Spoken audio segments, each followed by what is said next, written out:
I did research on the group that bought it, and I had seen their records where they'd done the same thing with another group. Like they had bought Blimpie, Coffee Bean and Tea Leaf, Cold Stone Creamery. Like there were 5 or 6 different brands that they had packaged together, sold to a group in Canada for $600 million, $700 million. And the promise was, we're going to do the same thing with you guys, but we're going to do it with casual dining. So we're buying you, and we're buying this Indian restaurant out of San Francisco. And I'm like, all right, cool. Not only am I going to make money on the first sale, but I was going to make money on the second sale. And so where does it wind up? So you 6 months into it, 6 you months, get out? I get out. I mean, it takes a while to negotiate that, to get out of there, but they still don't take my name off the lease. And I have no leverage, right? So now I'm seeing them, I'm hearing that they're being late on rent payments.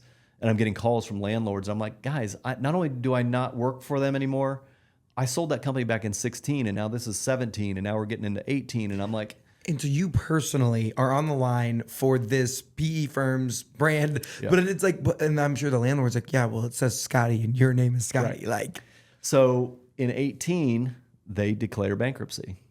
The company does. You would think that's going to be the end of the story, and oh, great, at least you can wipe it off and you can move on. Well, of course, no, you can't. Not only did I get hit with a big tax, so I got hit with a big tax debt, a tax burden, because when I sold the company, I didn't have a good accountant that told me like, hey, be ready, you're going to owe a big portion of this money because you're selling a company that I didn't make any money from. So not only do I not make any money, I owe money to the government because I sold my company. you owe money to the government for a company that you sold that you didn't get any dollars from. Correct. It's a great business move. I mean, clearly I should have stuck to flipping burgers and not being a CFO. But so anyway, I that all happens. They declare bankruptcy, and when they do that, then so again, my name's still on those leases. After 2 years, they never took them off, even though they told me they would, and even though I had a lawyer constantly telling them we got to get this done, and they're always giving an excuse. So now I've got landlords coming after me and saying, hey, you need to pay all the rents that are due here because this company just defaulted on their lease. And I'm like, that's not me though. I wasn't. And they said, well, your name's still here, and so you're going to be the one that has to take care of it. So all that bad juju just kind of kept following me. And so I had to make a decision and declare a personal bankruptcy around myself to protect myself and my family from all these creditors coming after us. And that was also right around 2018. And it's been, it's been a tough, several years from the time that I had to do that. Learned a lot about the whole bankruptcy code, because it wasn't that I didn't have money, but I definitely didn't, I had to protect myself. I had to make sure that all these groups were not going to come in and start taking things from us and take our house and our cars. And it's like you talk about, I'm so glad you came on and like tell the story, because like from the outside looking in, they're like, you're kind of like, oh, like what's going on? And like then you hear it from the horse's mouth, right? Yeah, and you're like, yeah.